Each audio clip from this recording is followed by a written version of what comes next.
If I could give the overall vision, is that when people leave this retreat, it's like a reset and a rejuvenation. Your cup is full.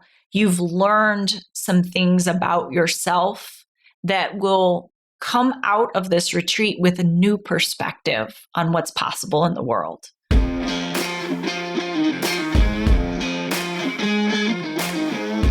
Hey, you leader, entrepreneur, business owner, solopreneur, whatever you call yourself, we know you're a visionary business builder, wealth seeker looking to combine a passion for doing good with leading consciously. It's time to shift from a traditional focus of pure wealth accumulation to one that integrates well-being and fulfillment. This is the Conscious Edge podcast, and I'm Alecia St. Germain, entrepreneur and coach.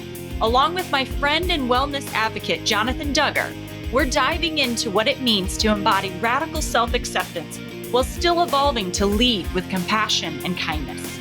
We're sharing our own experiences and expertise as we unpack imposter syndrome, perfectionism, procrastination, and all the other things that lead to burnout and keep you from experiencing pure joy, business growth, and maximum impact. This is a safe and supportive space to explore what it means to be a human creating wealth and building a business. You're here for a purpose, and it's time to shine your light. So here we go. Welcome back to the Conscious Edge podcast, where we talk about all things building businesses, creating wealth, and doing it as human beings, making lots of mistakes and figuring it out as we go. I am Alecia St. Germain. I am the founder of the Conscious Edge. I'm along here with my resident wellness expert, advocate. You hate that word expert, don't you? Yes. Jonathan Duggar. Hi, everybody. So if you are new to us, welcome. We are so excited to have you. We've been having so much fun. We are officially recording episode number 21. Jonathan, I read a statistic that if you record 21 episodes in your podcast, then you're in the top 1% of podcasts. We're legit. Not meaning that we have that popularity or viewership or anything, but that most podcasts do not make it to episode 21. 99% of podcasts do not make it to episode 21. Wow. Isn't that? We're the 1%ers. The 1%ers. Of podcasters. We're just like trying to like prop ourselves up here, right? The fact that I even say it, that I'm working with you on a podcast, I still even have trouble saying it because it's so far from my perception of reality just a year ago. So that's funny. But it's been an awesome ride. I have an update for you before we dive into today's content. There's that word. So before we dive into today's content, I went to get my hair cut the other day. And if you listened to a few episodes, probably last month when we were talking about joy and like how to increase your happiness immediately. I talked about a building that was being ripped down next to where I get my hair cut and how much joy and fun we had with the building funk smell and all of that. Well, I went and I saw my stylist and I was telling her about how this whole experience made it on the podcast. And she said on that same day, so we talked in that episode about joy being a shared experience and how it can be infectious. Mm-hmm. On that very same day, at that very same moment, they were in the break room and they were putting signs up to break the window, like break the window, break the window. So they're putting signs up in the window and they are just having a blast in the break room watching this building getting tore down at the same time that I'm doing the same thing with my kids. And I just thought, what a cool demonstration, I think is the word I'm looking for, of that ripple effect that happens and synchronicity that goes out into the world. And you could put it synchronicity in science base, but like also in the more spiritual, energetic space, about how we do not even have to be in like immediate proximity to someone. Same physical space. to have that energetic ripple Yep. happening out in the world. And so I had to share that because I know everybody was laughing about the building funk and all of that episode. And then to hear just yesterday that they also were having that same joy and experience was super cool. Yeah. Okay. So you've been hearing a lot the last couple episodes about this retreat that we're planning. And the whole reason this podcast ever even came into existence was because for most of our relationship, friendship, we have thought about some way to work together. And then finally last year, we're sitting there and we're like, what if we do a retreat? You want to do a retreat? And so we kind of played with it a little bit. And finally in January, we said, like, let's do it. Let's just get together and figure it out and see what comes up. And so we were having these amazing conversations. If you listen to episode 1, we're having these amazing conversations behind the scenes about what should we put in the retreat? What happens? Okay, let's do a survey. Let's see what people are interested in. And overwhelmingly, I talked about this a few episodes ago, that people do not feel successful despite having achieved things that would be considered success. Yep. The others would say this is successful. This is success. Others outside looking in. Yeah. But it's like the overarching theme is either I'm not enough or what I've done isn't enough to be considered successful. So not worthy of success, or it's not, I haven't created enough results. So very results driven. And it's stealing people's joy and happiness and the real essence of life. So what we thought would be great to do today is update you on where we are with that retreat planning, and also put it in the context of how to bring things into life, like products, services, offerings in your business that you might be thinking about. I know so many people, I do soul purpose readings with my clients, which is really like, what are you here for? Like, what's your gift to humanity that you're really here for? And so a lot of people express to me wanting to run retreats or create education or mentor others, write books, like these really giving things that people want to do in the world. Perform. I've always wanted to be a singer, whatever it is. And we had this conversation about how do you do this without making it hard?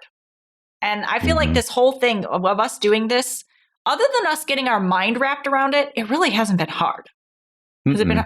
No, like it's been. I wouldn't say it was a challenge just for me, for my own kind of getting out of my own way, but not difficult. And it's just the opposite. Actually, it's been what we would call in flow, and creative, and yeah. And we've had so much growth in the last 8 months of being willing to put ourselves out there, do a podcast and say our opinions, even when it's a little bit scary, uncomfortable, right? So it's been a really incredible journey. And so we met recently to talk more about what was going to be in the retreat, what would it look like. So from a timing perspective, we did some logistic things. We looked at end of January 2025 or end of February 2025 is when we're looking at this for. So I know there's people who are like, when is this retreat happening? I'm really, so I can plan ahead. Like I'm telling you, first quarter 2025, we're looking at January or February.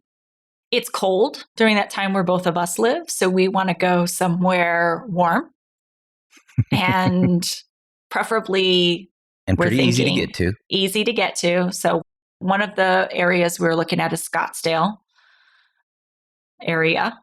And we talked about some other areas like you said Palm Springs, San Diego, maybe. San Diego. California. Southern California. You said Southern Utah? Yeah, but I changed my mind on that because it would still probably be cold. Yeah. Okay. So we talked about this for that first one. And then it came to me yesterday that maybe we would do a second one in the fall time over here on the east side of the country where we could do some fall leaves and some fires and some. And maybe the mountains. Cocoa. But again, this is what happens. We get a little inspired. Cart before horse. So from a strategic standpoint, we decided to start the podcast, but it wasn't just because we thought it would be fun. We did. We thought it would be fun. We knew we would grow. We did not want to wait until the retreat to start serving, to start sharing things that we thought would help people.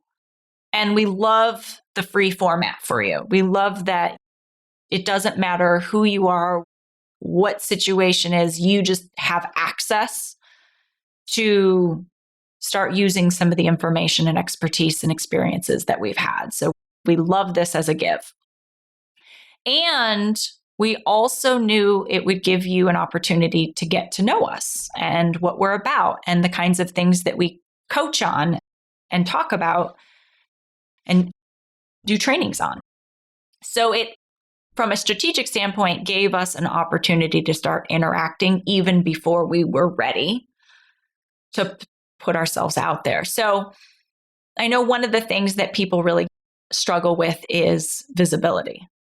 So if you are someone who has an idea of something that you want to do, I would encourage you to get out and start talking to people and see what kind of interest you get.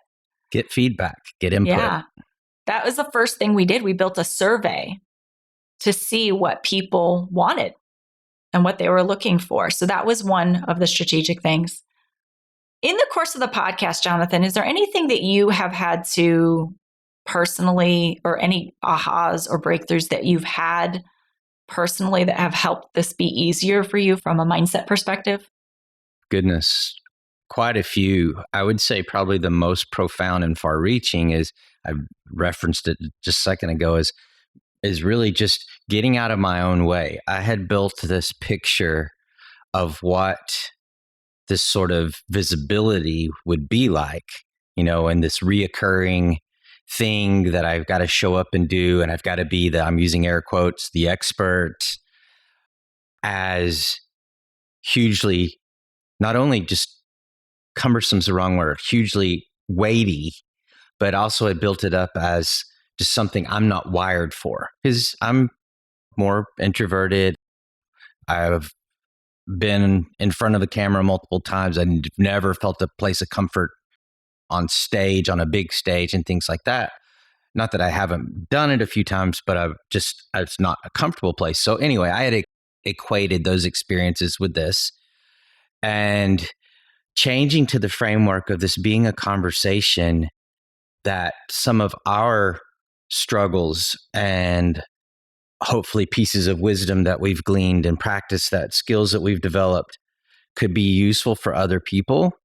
And it could be a useful format for us to be creative and explore new ideas. When I shifted to that, that's when the joy took over. And it's like, this is fun and this is useful.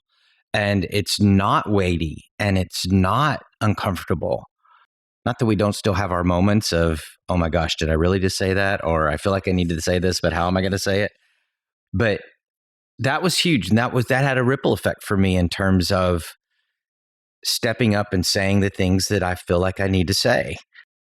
And it's a platform for that, but it's also a laboratory, an experimental place for us to learn about ourselves and about working together, and also growing in a way that we can be maximally helpful. Because when you and I first started talking about that, both of us had the key piece. We want to help people, and we want to do it in a way that's effective, that's efficient, and that it lands, that it's actually useful. People can apply it. It's practical. It brings joy. We had all these kind of lists of things, but it was very related to, we want to be helpful. And this is so far has been, I've been overwhelmed by some of the feedback that I've gotten from people, and finding out that people are listening and re-listening that I never would have thought. I mean, my own mom is I know, I think that's so cute. Part of the audience. Hi, Mom.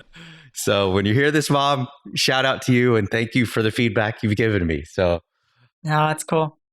But again, very positive surprises in those ways. But a big part of it was just these preconceived notions that nobody else had set except me. So I just had to get out of the way. And it was you. I mean, I credit you a lot with the whole, just try it. If it's uncomfortable, we won't do it. You don't have to keep doing it. We're having these conversations anyway. So I'm just going to hit record. That's basically what you said to me. And that's what we do. That's what we do. We have a plan. Sort of. Generally. So for me, and this is really kind of the fun part of it, is sometimes, yes, there was the initial piece of like, ooh, we're going to be judged. And this was the really interesting thing, because I actually work with a lot of people who don't want to be visible. They're afraid of being judged. Like, that's a number one thing that comes up all the time, is being judged, right? And so that's part of our human nature of wanting to be part of the pack. Mm-hmm. And if we're judged, we could be ousted or removed from the pack. And so often we run tests, like we change the behavior, we get visible, they get visible, and then they find out like, oh, people were actually really nice. And in general, very few people say negative things. And when they do say negative things, when we're curious about it, we often find it doesn't land or hurt us the way that our brains had us saying it would. And it's potentially an opportunity to learn something new, figure something out, Figure something out, learn something new. Exactly. So not nearly, in my experience, not nearly the judgment that I was honestly expecting. It was mostly judgment of myself. Mm-hmm. And and then sometimes when we're running through an episode, and because we're practicing and taking action on these things, and we're actually living what we say, being mindful and reflecting, I'll be in the middle of saying something and notice, ooh, I'm having a feeling. Like just last episode, I was like, ooh, I don't know if I should say this. I should say this. And I was almost having a little bit of a panic. I guess maybe it was a little bit of a trigger, because I felt a little dysregulated in that moment. And I was like, it's okay. Take a deep breath. Just say the thing. Say the thing. And I did. And as I was saying it, this whole revelation of not feeling worthy, we talk a lot about worthiness, but like not feeling worthy to say my opinion and the science that I believe backs up my opinion, because the person who had a conflicting statement, the person that I'm conflicting with, makes more money than me. And I was like, ooh, how interesting that I have a belief that if someone has more money, their opinion matters more. I never knew that lived there.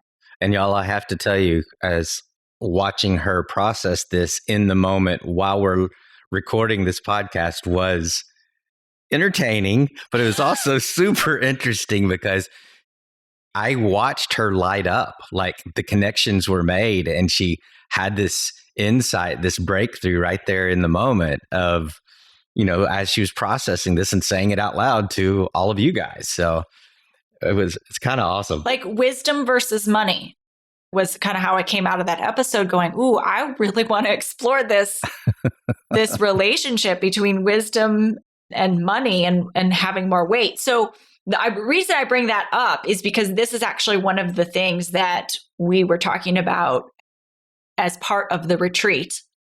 Is we talk about passion, purpose, and profit. Or prosperity. We're still playing with those words. And like so I was saying to Jonathan just on Monday, I'm going to talk about our little, it wasn't even a disagreement. It was just like I don't know if I agree with you on that. And I was saying, I think that place where passion, like what you feel like love to do, and what your purpose is, like your gift to the world, what you feel called to do, and where money intersect is like a really powerful place. And your initial reaction was? I think I had a gut reaction of, because of so much baggage around money, that, okay, there's this misalignment that something has no value unless it's making us money. Mm-hmm. And where it's quite the opposite, that we know in cultures, I don't know if you're familiar with the concept of blue zones. Mm-hmm. When people follow passion and they have a purpose, they can find joy without the money.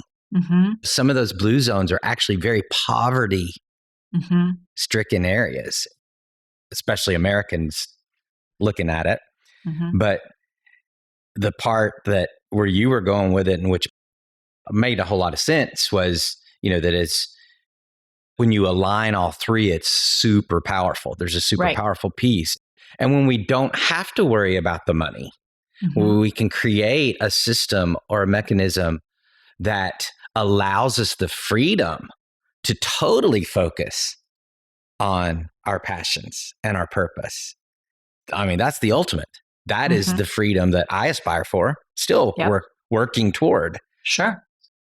But the whole very gut level reaction I had to that, and I have to give myself a little bit of kudos because I did it from a mindful place of, that's interesting. I think I'm going to have to disagree with this because I'm getting something, something. And my default was, it's got to be counter to whatever was being said. But then when I had time to process that a little bit, it's like, okay, let's talk about the priorities. So, it was a perfect opportunity for us to talk more about the retreat and all these misconceptions around money that we have and that often hang us up and get in the way of us being truly effective and truly successful, redefining success in a way that's healthy, in a way that's balanced. Yeah. And that's really the whole, when we talk about redefining wealth as a whole human experience, we're talking about living with purpose and contributing to society. We're talking about being passionate about what you do, and they don't have to be related, but where they intersect. And I talk about money as an amplifier, like whatever you are, it's going to make you more of it. So if not having to worry about your resources, just basic human resources, frees you up to do charitable work completely, and you could just throw yourself into it, that it's going to amplify your impact, or when you can give more generously and actually now start funding more with something that you feel that you're on purpose with. So there's a lot of ways they can intersect in really creative ways, but it's part of wealth, right? It's part of wellness. We talked last time about wellness. It's a part of wellness. So that was one of the things we definitely wanted to really take some space at the retreat to dive into, is all the things that we make money mean, all the strings we attach it. What happens if we can't give it when someone asks for it? What happens if we lose it? What happens if we, all the different scenarios that come up for us for money, and how much emotion people tie to it, and how can we look at it more as a tool or an amplifier as opposed to a definition of success or failure, or what are you making it mean?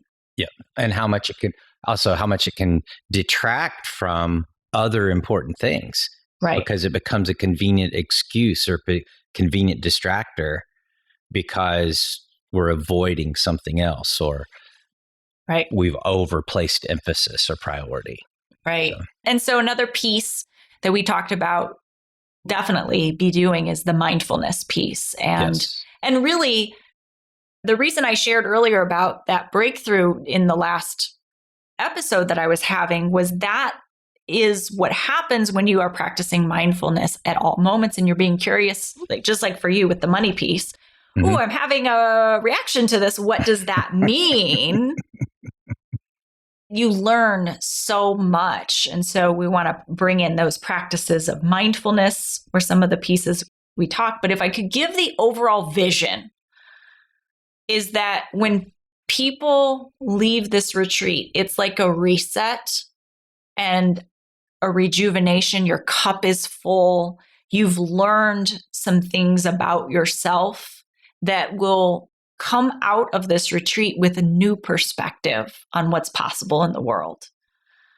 That's how I see it. Do you have anything you'd add, like that I missed? Like, I wouldn't say you missed. I think I'll just add some language around that from my standpoint, and I think you agree with me, it's going to be, our hopes is it will be very interactive and growth oriented in an organic way, for meaning there will things will bubble up we set the stage for, or maybe started a process, but will happen in the moment and continue to happen after. But we also want to build in a very practical nature where people can walk away with some skills that they didn't have before they came, or didn't have the same focus on or same amount of before they came, that they can immediately start applying to their life and their business. So the hope is that we're going to create a format that's growth oriented and practical. So fun and practical at the same time. Fun and practical. Right? So, like, moving back to the strategic side of things, one of the common places I see people go off course when they are creating something new that they want to offer to people is to think you have to have all the details figured out. And before you offer it to people, before you sell it, you have to have all the details figured out. And what I find, especially in what we do, is having the flexibility to adapt and adjust to whoever's in the room, to whoever's there, is the gift in it. So when I lay out an entire agenda and I have to figure it all out, you helped me see this, there's a certain amount of organic creation that gets stunted. Yeah. So number one, you don't have to have it figured out. You can start with a vision of what do you want to create, and then know and trust yourself that you're so committed to creating that for people that you're going to figure it out along the way. Because that's, I know, true for you and I, is like, okay, we're going to figure this out because this is what we said people were going to get, and we're going to get it. Exactly. So that was one.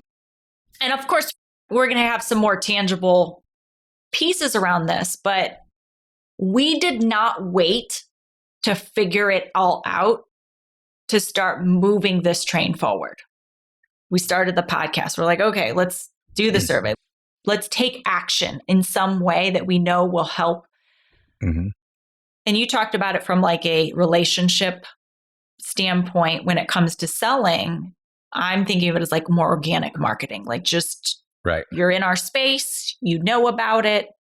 We're not making this like some hard sell. We got to do a webinar and like enroll you and like make this hard. And I think sometimes people think they have to do that, and you don't. No, absolutely. I've seen this proven over and over with my own workshop, seminar, training experience on both sides of the equation, as the facilitator and as a participant. When you have like minds, like-hearted people that come together with not necessarily even a common goal, but with a purpose that's about betterment, a purpose that's about helping, a purpose that's about giving, and everyone is self-motivated, like nobody made you be there, it's a whole different environment than if you're doing something because you're supposed to, or your work is paying for it, or it's a box you're supposed to check. It's a whole different environment, and the outcome is much, much more powerful from those collaborative, interactive, organic, relationship-based groups. Right. So there's that one. So there's that piece, right, that we're thinking of. And then the next thing I see people do, so they create the products. They spend all this time creating the product, the workshop, the whatever. And then now they're going to build a sales funnel, essentially. And they're going to build a sales page on the internet. You got to have the internet, which means I'm investing more time and money because you're less tech savvy than I am.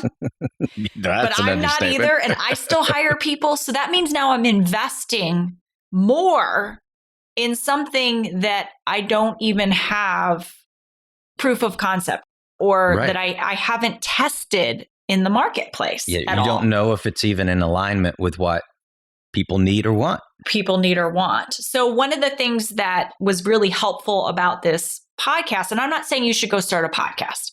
I've run summits. Summits is another way to build an audience. Podcast is a way to build an audience. Instagram is a way to build audiences. That's something I'm starting to learn and study now too. So you have all these different ways where you could go and connect with people.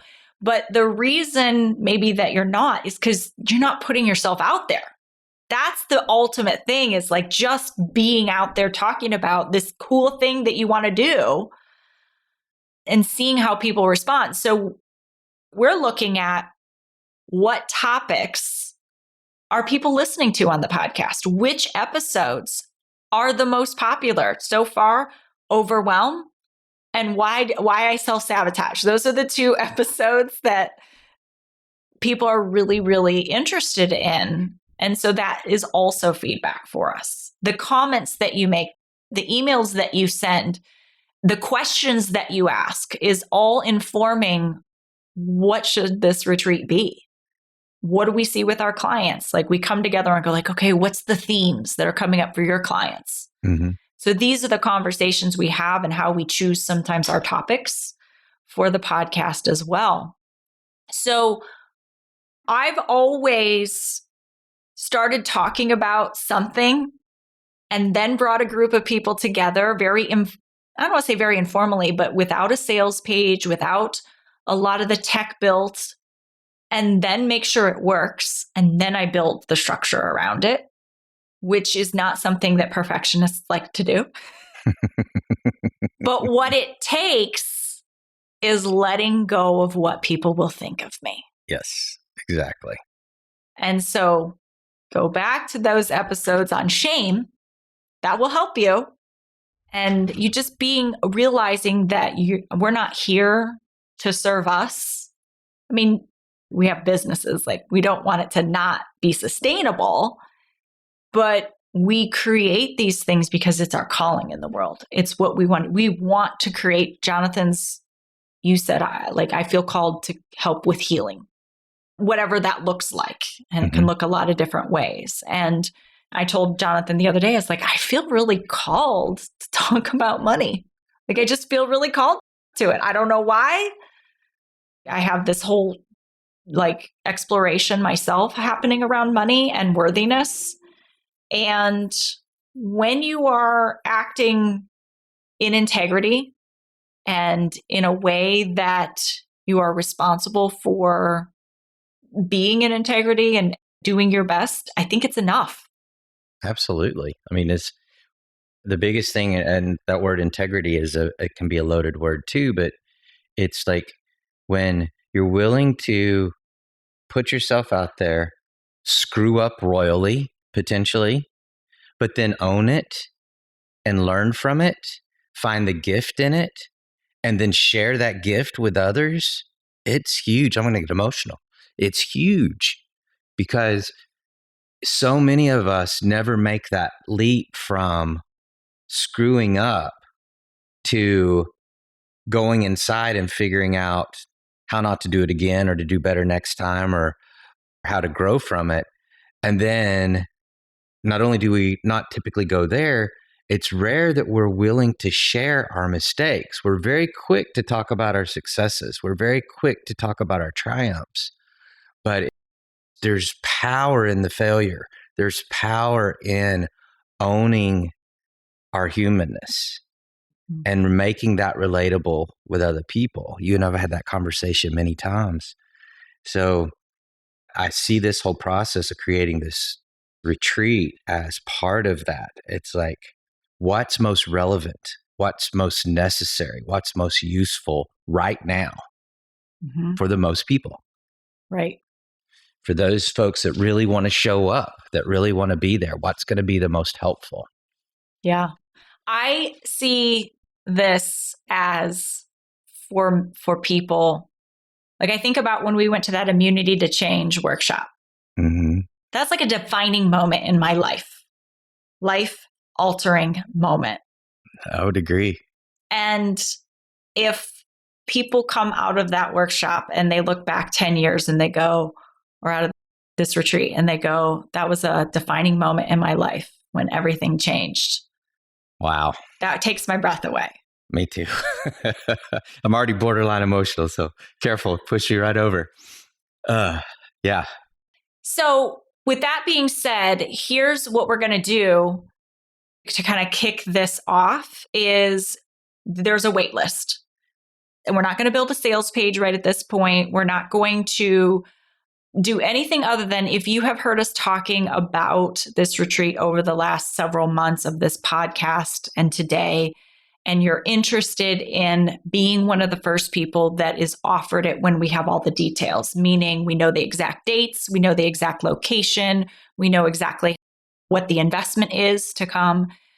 We want you to put your name on a wait list and raise your hand and say, like, yes, call me first, please, when you have all those details. And you're going to do that by going to consciousedge.com/retreat, consciousedge.com/retreat. And this does not obligate you to this is a definite yes. You don't have the details. You don't have all the information to make that informed decision yet.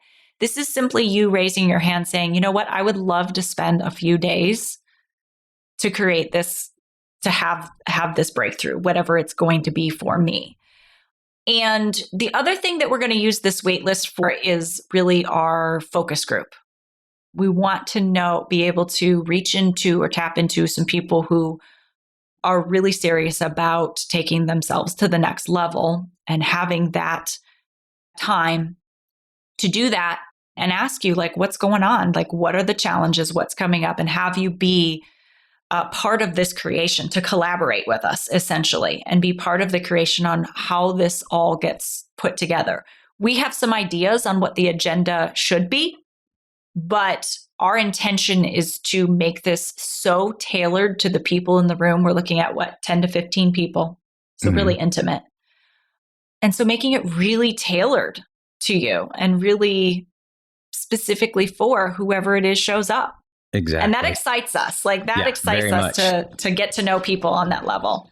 That's the ultimate. And from a facilitator and a workshop trainer leader, that's the ultimate, in my opinion, is to have a cohesive, clear group that wants to grow together. Yeah. It's just so put your name on that wait list. Let us know if you want to be the first. We will fill from the wait list first. And then if there's any spots left, then we'll open it up from that point. But that's where we're going to fill from first. So consciousedge.com/retreat. With all of that being said, we're sending you so much love. Be well, everybody. Thanks for listening to the Conscious Edge podcast. Make sure you subscribe and take a moment to be kind and share this episode with someone you care about. Leave a review to help us bring more compassionate leaders building businesses and creating wealth to the table. And for show notes, head over to consciousedge.com/podcast.